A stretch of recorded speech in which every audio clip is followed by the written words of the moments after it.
범죄도시 시리즈는 현재 한국 영화에서 쌍천만, 나아가 3천만을 노릴 수 있는 유일한 시리즈가 되었습니다. 다 알고서도 보는 내용이라지만 배우의 개그 코드와 맞물려 흥행을 견인했다는 것은 모두가 알고 있는 사실이죠. 그리고 어느덧 4편, 혹자는 이제 질렸다고 하고 혹자는 아직도 볼만하다는 평으로 갈립니다. 대체 이 시리즈에서는 무슨 일이 일어나고 있을까요? 청소년 관람 불가를 내걸고 포문을 열었던 범죄도시 1편은 다양한 부분에 있어 균형을 맞추며 긍정적인 평가를 가져왔습니다. 조선족의 범죄를 다루고 있지만 범죄 조직을 대상으로 할 뿐 같은 지역에 사는 조선족 사람들에 대해 차별적 태도를 버리고 함께 사는 모습을 비추며 여러분들 다 제 이웃입니다. 저 이 동네 주민이에요. 아시잖아요. 실제로 저런 형사가 있으면 어땠을까라는 환상을 부여했으니까요. 약자에게 약하고 강자에게 강한 모습은 폭력적인 그의 언행이 명확한 목적을 가지고 있기에 되려 매력적으로 다가왔습니다. 그리고 나오는 세 개의 조직, 독사파와 이수파는 조선족 조직이지만 춘식이파는 엄연히 한국 조직으로 이것이 비단 조선족의 문제가 아닌 이권 다툼이며 이를 통해 지역적 분위기를 살리는 역할만을 맡습니다. 마석도는 이들을 무조건적으로 제압하지 않고 필요 이상의 충돌이 일어나지 않도록 조율하며 지역을 안전하게 관리하고 있었으니 계속 도박들 하세요. 예? 단순히 경찰과 범죄 조직의 대립이 아니라 치밀한 계산으로 공간적 배경이 꾸려져 있다는 설정을 보여준 것입니다. 나머지 너 팁해. 감사합니다. 따라서 그의 힘으로만 유지되던 균형을 단숨에 깨트리는 장첸의 등장이 더욱 임팩트 있게 그려지며 기준치를 벗어나는 범죄를 일으킴으로써 존재감을 명확히 과시할 수 있었죠. 하지만 이러한 치밀한 계산 속에도 청소년 관람 불가라는 장벽은 높았습니다. 잔혹함과 유머 사이에서 옹골차게 이야기를 끌어왔지만 제약은 어디까지나 제약. 이에 이 편이 변화를 시도한 이유가 됐을 것입니다. 절치부심 끝에 돌아온 범죄도시2. 강혜상이라는 빌런은 장첸 못지않게 강렬한 존재감을 뽐냈고 시기적절하게 배우 손석구의 관심도가 높아진 상황에서 15세 관람가로 이야기의 문턱을 낮추니 시리즈는 기지개를 편 듯 날아오르게 되었죠. 전편의 장점을 가져와 흥행 요소를 끌 수 있도록 재구성한 것이 주요했습니다. 필리핀을 배경으로 뒀지만 사건을 일으키는 범죄자들을 한국인으로만 특정하면서 지역적 혐오 요소를 배제하고 저 새끼들 저거 한국 조폭 애들인데? 모두가 웃을 수 있도록 코미디를 순화시키면서 아니요?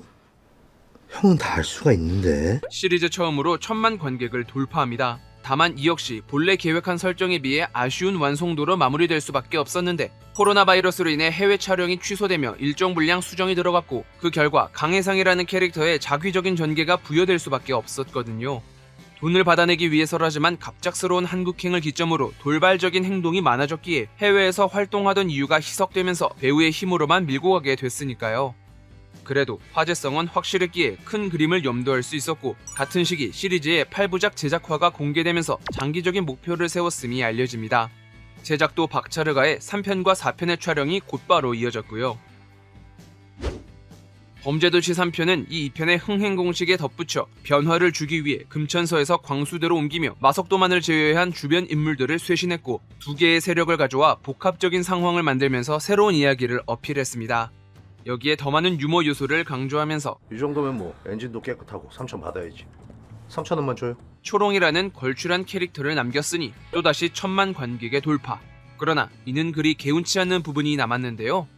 마석도만을 위한 편의적 전개에 더불어 전혀 새로워 보이지 않는 광수대 동료들과 무거운 소재지만 지나치게 가벼워 보이게끔 전개되면서 회의적인 의견이 많아졌으니까요. 또 변화를 위해 가져온 두 개의 세력으로 인해 마석도의 행동 반경이 줄어들며 피해를 보는 일반 시민에 대한 관점이 눈에 띄지 않으면서 방향성이 흔들렸으니 이러한 의견은 먼 미래를 바라보고 있는 시리즈에겐 무시 못할 지점이 되었을 것입니다.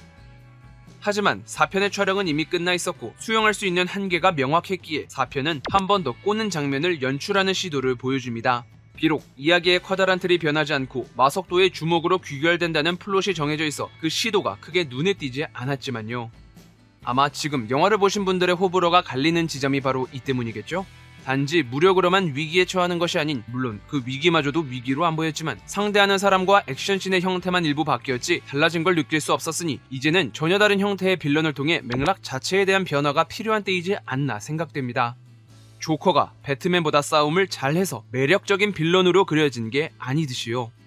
약간의 질책을 섞긴 했지만 그의 무색하게 범죄도시 4는 도출표고 유례없는 속도로 순항 중입니다. 1000만 관객을 기대하지 않는다고 했지만 벌써 손익분기점을 넘겨 그 이상을 향해 가고 있으니까요. 이는 마석도 형사의 매력이 이 점을 상쇄하고도 남는 통쾌함을 전해주기 때문일 것입니다. 그 어떤 존재가 범죄를 저지를지라도 피해를 보는 우리들을 지켜주고 정의의 주먹으로 심판을 내릴 것이라는 믿음. 어느새 시리즈는 절반의 지점에 도달했습니다. 쉼없이 이어졌던 후속작과 달리 5편부터는 더 많은 텀을 두고 확실한 준비 끝에 제작할 예정이라고 합니다. 과거 시대에서 아날로그적인 수사 과정을 다뤘던 것과 달리 디지털화된 범죄로 현대적인 사건을 앞두고 있다고 하니 앞으로의 행보가 더욱 중요하겠네요.